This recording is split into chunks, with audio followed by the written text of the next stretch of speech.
Welcome back to the Blackhawks Conversation. Today, we're joined by a very special guest from Blackhawk Up and CHGO, Greg Boysen. It's about time. It's been a long time coming. I'm glad you could finally come on the show. I appreciate you taking the time. No, absolutely. Any time to chat hockey in August is a good time. I agree. I'm just itching to get to September. It's been a slow month. Yeah, you don't have to tell me. I mean, when you got to come up with daily content when there is nothing to talk about, these last few weeks of the off season always seem to grind to a halt. But the good news is with the 84 game schedule, the season starts earlier, which means training camp starts earlier, which means rookie camp starts earlier. Probably just in about 3 weeks or so, we'll start getting some guys on the ice and start focusing on actual hockey and not just speculating what things might look like. Yeah, I can't wait for that. That's actually one of the things I really admire about you guys in the off season is because I struggle to come up with ideas in the off season. It's tough to even do one video a week, but you guys are coming up with new things to talk about every day. And every time I see a new video come out, I'm like, damn, why didn't I think to talk about that? It's so I admire you guys being able to do that over there. So hopefully Well, we we can just don't get some talk about a hockey new going. thing every day. We just find different ways to reword the same thing over and Okay, over. that makes We're not sense. as we're not, yeah. I mean, you get New when perspectives. when the season ends, you can talk about the draft and the free agency and all that stuff. And then, we were blessed that, the Bedard, contract bled in the late July and Patrick Kane bled in the late July. So it gave us more things to talk about. So, if they want to do something else, maybe name a captain here in the next couple weeks, that will help us out too. Yeah, I was gonna bring that up. Like, it seems so obvious that I mean the next captain's Connor Bedard, but I've been seeing people talk about like, and it's mostly the out of town media, I will say. So I try not to put too much stock into it, but a lot of people out there seem to be saying like, oh, obviously Patrick Kane's got to be the next captain, and to me that's just the most absurd thing. Yeah, I don't think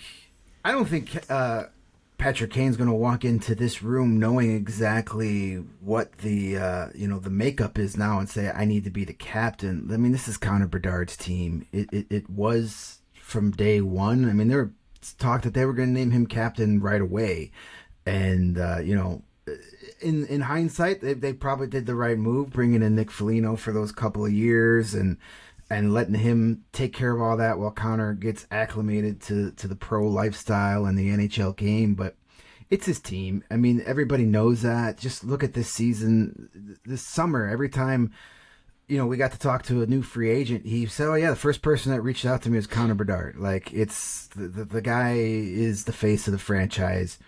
Patrick Kane is back, and that's great. It's going to help out this team, but Patrick Kane is not the face of this franchise anymore. Even though he's back, that those days are over, and that was part of the reasoning that they moved on from him and that era was so these new guys, Connor Bedard in particular, even though he wasn't part of the franchise when that happened, but Kyle Davidson wanted these young guys to make this team their own, and that would have been really hard to do with Patrick Kane here the whole time. And now that he's back, he's smart enough and been around this league long enough to know that like that's not what he's here for. I mean, it would be a great honor, I'm sure, but everybody knows that it's Connor Bedard's team, and they're just delaying the inevitable. It'll be interesting to see how they do this. That he's not going to be playing on opening night. Do they do it ahead of training camp? Or whatnot, but it'll give us something to talk about once it happens. So the sooner the better. Yeah, I also wonder about how they're gonna do it. I like the idea of he just skates out and warm up with the C on. I think you don't tell anybody. He's just wearing it. I think that would be the coolest way to do it. But Be we all know fun. what's happening. No, I mean I think that would be a really cool way, but you got to remember there's a marketing team that's going to want to make sure that people know that you can now get your Connor Bedard jerseys with the C on it before that happens. So Yeah, that's true. but I would imagine they'll do a good job of that. Like the Blackhawks have the social media aspect of this worked out really well. They do a really great job, their social team. And even, just their production team and how they can do some of these behind the scenes stuff. You have the YouTube series now, and they just do a really good job. And we saw when Foligno got named the captain, they were there to film it in front of the team, and it was a special moment. They had his kids come out with the jersey, with the C on it. So, maybe they'll bring Nick Foligno or Taylor Radish back to give him the jersey, just for something fun. But I think they'll do a really cool way of doing it to where they get people excited about it. Do you think they would ever make Toews a part of it? There's obviously talk of them doing something for him this season, probably a jersey retirement and some sort of ceremony. Think they would get him involved at all? Or since he's kind of, once removed now as the captain with Foligno in there, that it might be not the best idea?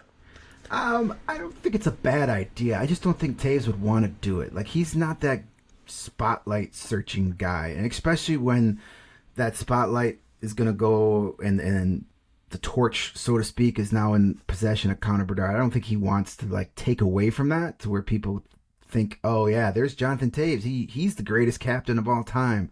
Will Connor Bedard live up to that? I don't think he wants that. That'd be fun, do something where you try, and get, you could have Chris Chelios involved and some of the other former captains, but we'll see. I mean, the Jonathan Toews stuff is interesting. At the Patrick Kane press conference, Kyle Davidson was asked about it, and his quote kind of got a little misinterpreted, where he's people jumped on it and said, "Oh yeah, they're going to do it," and that's not exactly what he said. They clarified it for us afterwards that it's something they want to do, but they just haven't gotten that far in the process. But I mean, you look what the Kings are doing this season; they're already retiring Anze Kopitar's jersey and unveiling a statue for him in February. So the bar has been set. Yeah. But I expect them to do something special. I expect a 1-day contract kind of thing, and so he can officially retire as a Blackhawk, and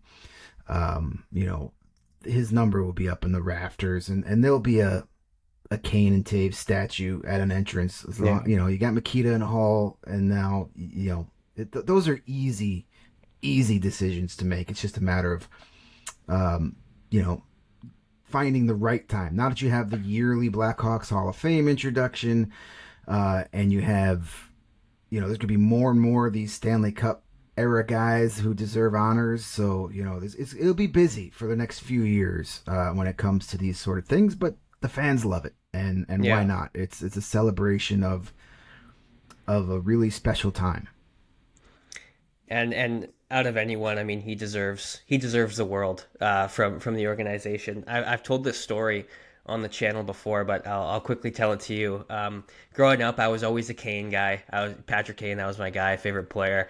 And when I was 19, I decided on a whim to fly out to Chicago. I was like, I have to go. I've always wanted to go. So flew out in February and saw a couple games. And I remember trying to meet some of the players, and I met Jonathan Toews for the first time, and super nice guy. Obviously, we had that little Canadian connection. He liked that I flew all the way out, and we chatted for a bit. And then the next day, I was at the rink and I saw him again, but I didn't wave him over or anything. Didn't even try to say hi because I'd already met him. And he came all the way out of his way, pulled up to me, because he was in his car, and he just starts chatting with me again and asking me questions and asking me about my life and my experiences, and just, I mean, that left an impression on me that I'll just never forget. I mean, he's just the pinnacle of a leader and a captain in the NHL. And, like I said, he deserves the world from this organization and this fan base.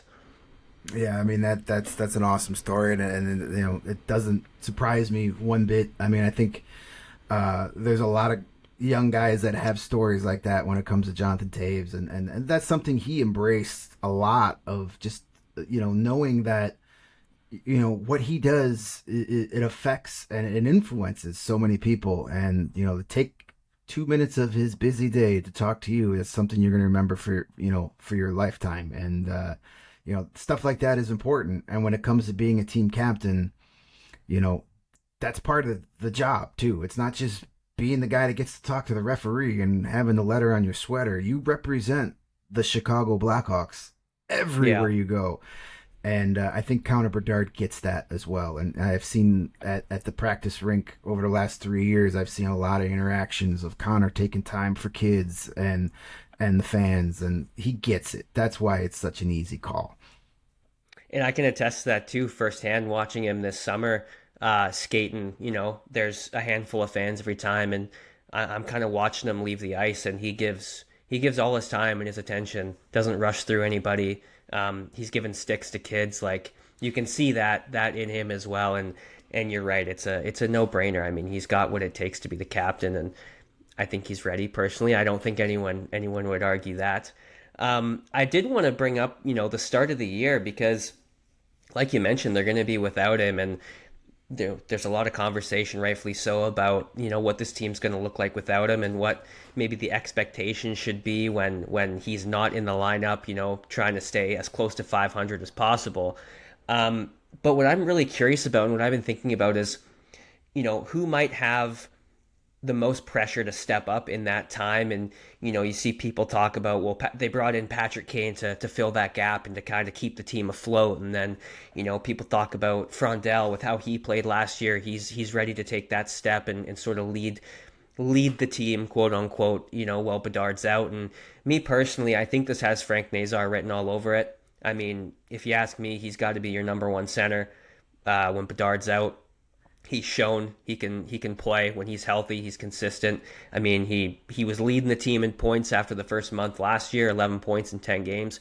We're talking about him, out producing Bedard at one point, to start the year. So to me, I think Frank Nazar is probably the guy that has maybe the most pressure on him to perform while Bedard's out, and I have nothing but confidence in him to do it. I mean, there's a reason he got that 6.5, but I think with Bedard being out and with these guys having the chance to step up, I really think it also gives the opportunity for the rest of the hockey world to see that this team isn't just Connor Bedard. Because let's be honest, the rest of the league looks at this team, the Chicago Bedards. It's Bedard and nothing else. And so I think there's, as unfortunate as it is, and as much as it might hurt the team in the standings, there's a real big opportunity to change the narrative around the team league wide while he's out.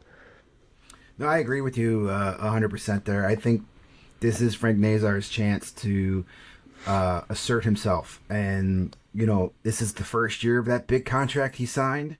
He's getting paid to be a highly productive player, so he needs to be that. And he's coming off a frustrating season.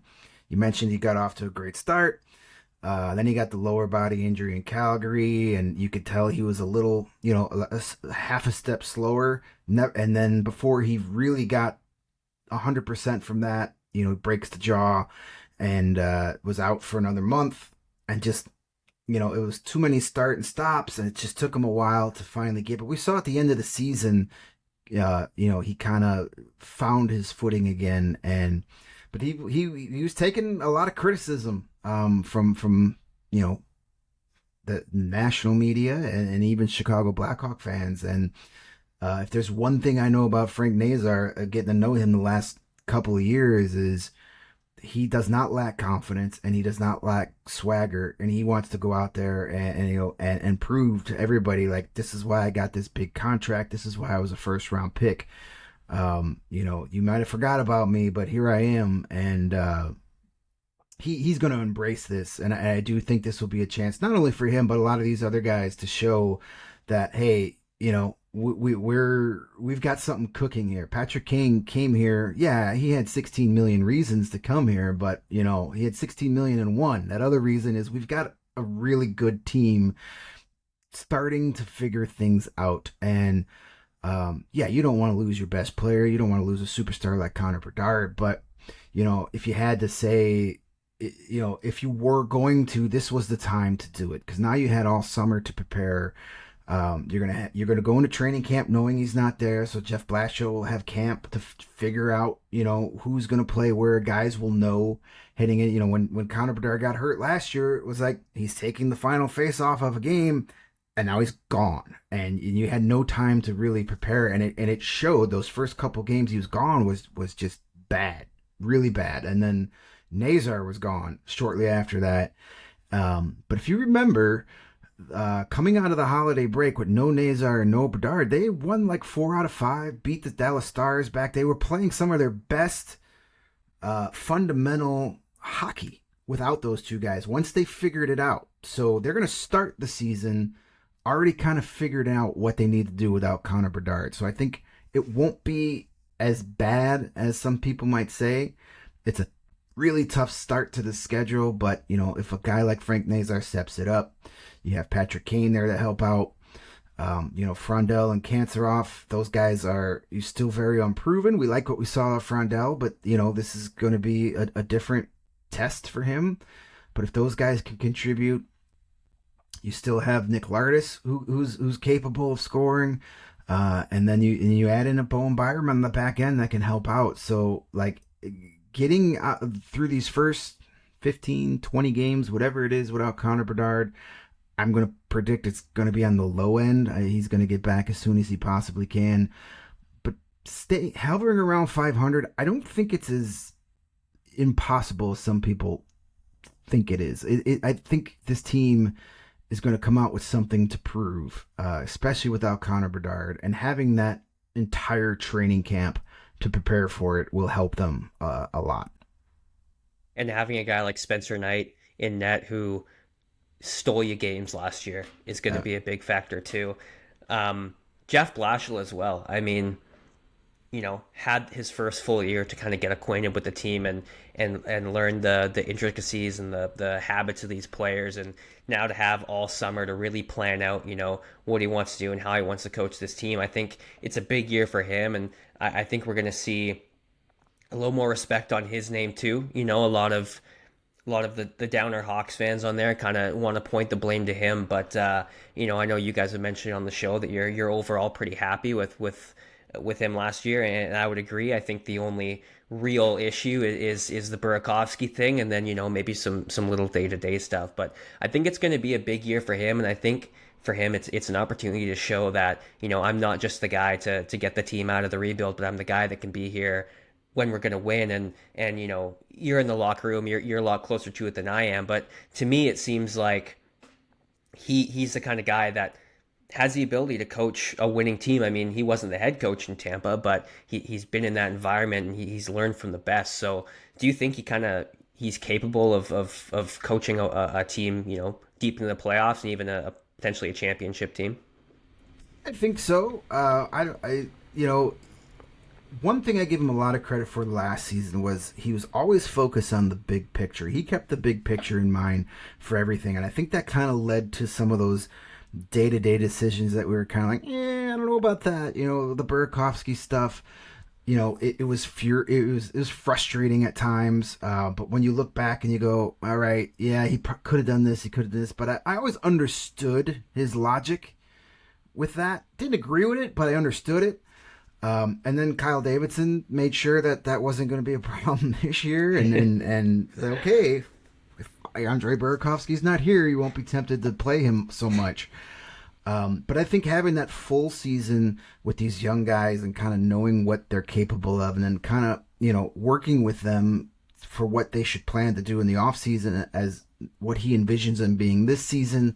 So now they can just come into training camp running. It's going to be a shorter camp than last year, but it won't be, he won't be spending the entire time just trying to figure out who these guys are. He knows who they are, and that's a big deal. That's going to make a big difference. So they could get right to work on, hey, how are we beating the Vegas Golden Knights on opening night? How are we going to do this without Connor Bedard? They can start implementing that from day one. And I do like Jeff Black. The players respect him, and I think he's more of a guy that will let you, figure things out, but he's always kind of there to guide you. And he's a kind of a guy that says, listen, I'm not going to scream and yell at you, but I'm going to, you'll see that the proof is out there when this actually works. We saw it last year with the penalty kill. It kind of struggled to start the season. And he had even said early in training camp, like, yeah, because Tampa had a really good PK under him. And he said, it takes about 6 weeks for guys to really get a hold of the PK system because he likes to play aggressive. He likes to play fast. And then look, they finished second in the league. They were first in the league for a lot of the season Yeah. until they traded away half their PK. When you lose Foligno and Dickinson and Murphy all at the trade deadline, that those are three of your big penalty killers. So I think something like that where he says, "Hey, trust me," to steal another term, trust the process. It's going to work, and then they see it. That helps a lot because I think in order for coaches to be successful, they have to have a full buy-in from the players. Because if the players don't believe you, then it doesn't matter what great strategies you have; it's not going to work. And Yeah. I don't have any doubt that this team has bought in to what he wants to do. So now we just got to see more progression, and hopefully the results follow. You mentioned the penalty kill, and I'm glad you did because I'm quite bullish on it for next year. I mean, the special teams as a whole. I mean, we can talk about the power play, all those additions that are going to help the power play tremendously. But I said in one of my videos a while back that I expect the Hawks to, come close to maintaining how successful their penalty kill was last year. I mean, they might not be first or second, but top five, high top 10, I think isn't a crazy expectation because like you said, it's the system. Like it's not like these guys magically just you got a bunch of new penalty killers. I mean, Foligno, Murphy, and Dickinson have been here for a long time, and we never had the second ranked penalty kill. And it did sort of fall off a little bit after the deadline, but there's also a lot of other things happening around the team, and you have these young players and sort of the fatigue of the first time long schedule. So I'm really optimistic about the special teams as a whole next year, and I think that alone, if you can have a power play and a penalty kill in the top half of the league, you're putting yourself in a pretty good position. And then you have those X factors like Spencer Knight and a Roman Kanserov who could explode for all we know. And you have a lot of these sort of mystery boxes. I'm quite optimistic on next season, even without Connor Bedard. But the biggest thing and the thing that makes this offseason so hard is like it's all just a mystery. We have all these mystery boxes and that's what makes me so eager to get to the year. But the special teams is something I'm fairly confident in, and I'm fairly confident you'll see or we'll all see a good year out of the special teams. Yeah, I tend to think that it is the system and not the personnel when it comes to the Blackhawks PK, just because they had so much success for the 3 seasons in Tampa. Now, yes, Tampa has a much better roster and has some really good players playing their PK, but you look at, I know it's apples and oranges, but you look at Colorado Avalanche last year on the power play.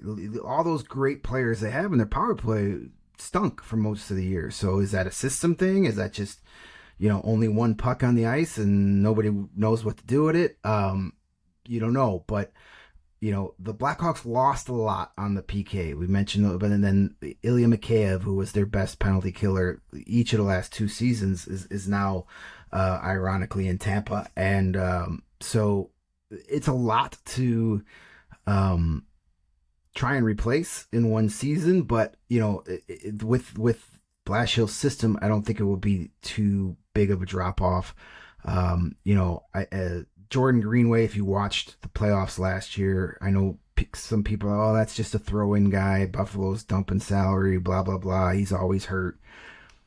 He's recovered from his sports hernia. It took him 3 different procedures, but, he was healthy. And if you watch that, especially that second round series against Montreal, he was one of their most effective players. Not per se of points and goals, but especially on the PK. He was really good, and he's going to add that element to the Hawks. Cole Smith can kill penalties. I think Ian Cole can kind of take the Connor Murphy role, and it's going to take some guys to step up. I think Frank Nazar is a guy that can be an elite penalty killer in this league, and I think the next Ilya Mikheyev is going to be Oliver Moore with his speed and his instincts. There's no reason he can't be one of the best penalty killers in the league as soon as this year. And be a weapon out there. Guys like Nazar and more can be weapons on the PK and score multiple shorthanded goals. I mean, Jeff Blashill loves that.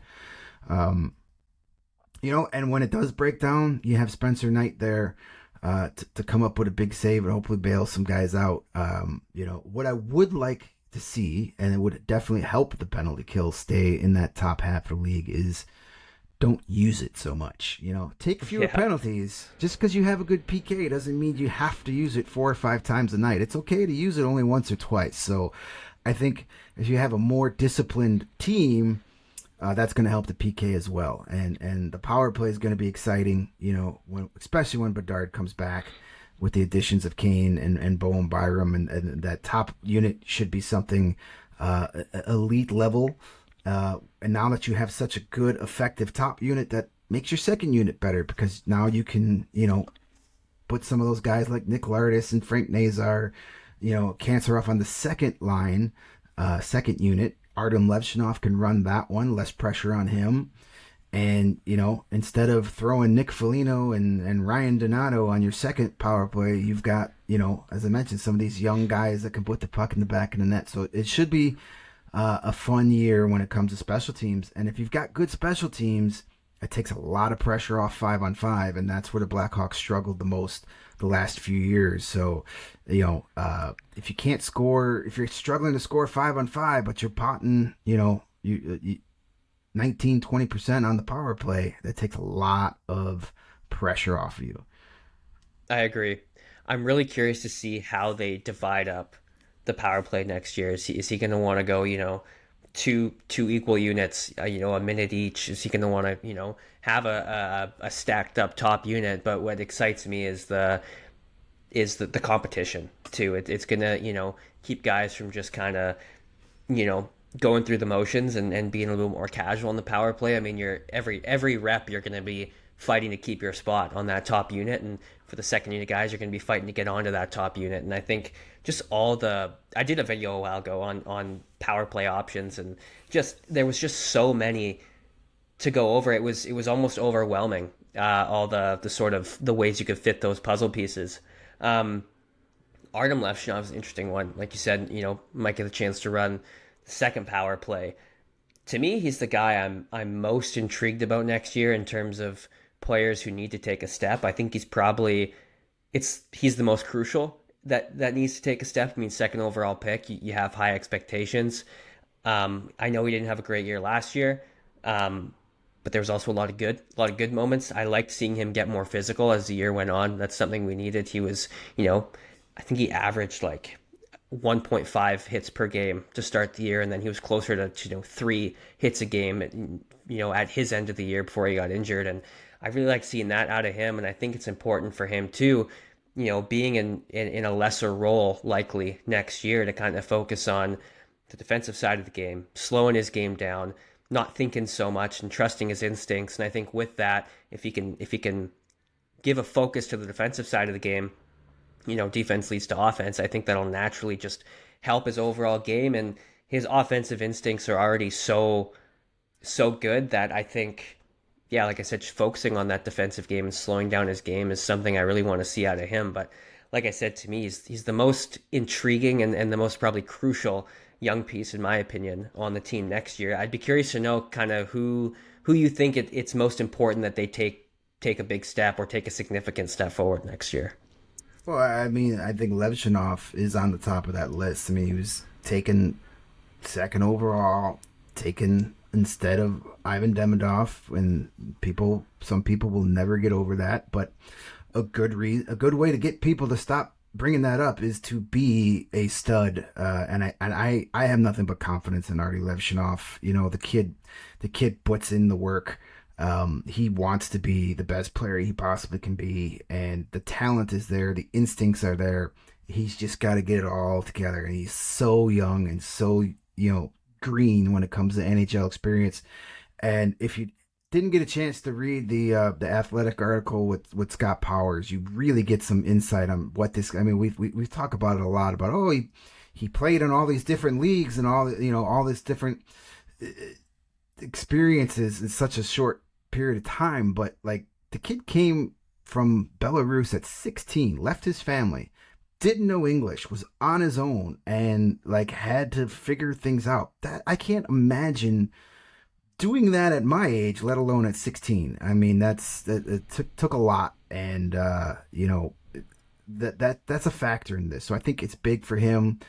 As far as guys, I want to see a big jump from. I want to see if the Blackhawks are ever going to get anything out of Kevin Korchinski. This is going to be kind of his year to, do it. I mean, I know he's not under a contract yet, but that should be getting done here. Him and Del Mastro will get deals done, so it'll be interesting to see if they give him 1 year, they give him 2 years. But I want to see him play himself into the lineup and make it sure that he doesn't get taken out again. Like, I don't know if he's going to be that explosive offensive defenseman that we all thought he was going to be when he got taken 7th overall, but the version we saw at the end last year was the best defensive version we've ever seen of him. And if we can get that and then throw in a little offense, that'd be great. But now with Byram here and Levshunov ahead of him, that takes, he's not looked to be the number 1 guy anymore. So, it's still on the back end where I think we need the most jump. We talked about Nazar earlier. It'd be nice to see him quiet the doubters as well. And, I want to see Nick Lardis play the entire season in the NHL in the top 6 on the second power play unit. I think he could be a guy that can get you 20 to 30 goals on a regular basis just based on his shot and the ability to get open and get it open and to get it off. So those 3 guys are going to be the young kids that I think, I want to see the most out of. But you're 100% correct when you say the most crucial development from here on out is Artie Levshunov, because if he busts out, you got a problem, a big problem. But I'm nowhere near even being concerned about that right now. No, me neither. And even in his lows last year, I mean, it's part of the process. I mean, you hear it all the time. Development isn't linear, and especially the fact that you touched on with him coming over at 16 and not speaking the language. He's by himself, and he's moving from city to city after each new season. Like, people, I think, and myself included too, I think sometimes forget the off ice life of these players and how it can affect their play on the ice. And with Korchinski, I worry, like, I won't say I forget about him, but I often kind of leave him out of my long-term plans when I think about the team. And I think the reason is because I agree with you. We saw some really good 200-foot hockey from him last year. The issue, I think, is that his opportunity is slipping away with bringing in Byram and Rinzel kind of showing up, and if we do see that step from Levshunov, like, those are you then, and if Korchinski does take a step, you got 4 guys who are offensive defensemen, and I think if Korchinski's going to succeed, you need to see obviously a more well-rounded game in his own end. But I think the big thing for him is, like, he needs the opportunity to be able to show his offensive game. And I think like last year when he was up here, I was just screaming for him to be running the second unit. I was so confused on why this guy's not getting the chance to run the second unit. And I think for him, if he is going to make the team out of camp and if he is going to stick around, I'd like to see him in that sort of rotation of being able to run the second power play next year. Yeah, I mean, it's a possibility. I'm pretty sure as long as he's still in the organization, come opening night, he'll be on the NHL roster because he's no longer waiver exempt, and I have to believe somebody would scoop him up immediately on the waiver wire, so he'll probably start the year as your 7th defenseman. But with Levshunov and Rinzel and Korchinski all have power play quarterback experience and can do it, gives you some options. Also gives Jeff Blashill the option of running 2 defensemen on that second pairing. I mean, that doesn't happen too often anymore in today's NHL. But you'll see it when you put the unit out there and there's maybe only like 7 or 8 seconds left on a power play, so they want. But it's an option. If you got 2 guys on the back end that can move the puck, shoot the puck, why not have 2 threats back there? I'd rather have that than 5 forwards on the power play. So yeah, I agree. Yeah, I agree. I was not happy with that last year. Yeah, I mean, I get it. It was the end of the year. The season was over. Have fun with experiment. But I think now, and again, I think we saw a little Kyle Davidson with the Byram acquisition, taking away some of these things from Blashill. Like, yeah, let's not do that again. Here's Bowen Byram. You don't need to ever do that again. Yeah, I agree. I'm super excited for next year and just hope we can get there soon. Hopefully August flies by. I appreciate you doing this, man. This was a lot of fun and it was long overdue, like I said at the start. So we'll have to do it again throughout the year at some point. And yeah, this was a lot of fun. Where can the people find you? I'm sure they already follow you, but where can Well, they just find in you? case. Yeah, no, I will be. I'll still be writing at Blackhawk up through the end of August, and then September. Brooke Laforno and Gail Kauchuk will be taking over that site. I'm thrilled to be leaving the site in their hands. Been colleagues and friends with those two for a long time. They're going to do an awesome job. And then, through the rest of August, Tuesdays and Thursdays, I'm on CHGO Blackhawks. And then once training camp and all that stuff starts, pretty much will be every day and back full time in October 1st. So, couldn't be happier to be back home as far as I'm concerned, and looking forward to getting the season started and continuing to build that community over there. Awesome. Be sure to go follow Greg if you don't already. I'm sure you do, but be sure to go follow Greg. And thanks for watching.